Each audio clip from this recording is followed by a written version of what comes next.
Hey everyone, in this tutorial I'll show you how to enter or change the account numbers for your general ledger accounts in NetSuite.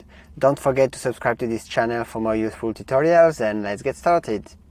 So first I need to navigate to the accounts list, so I'll go to List, Accounting and Accounts. Then you need to click on the Edit button next to the account you want to change. And obviously don't forget to visit Kolleno.com for more information and tools to enhance your accounting processes.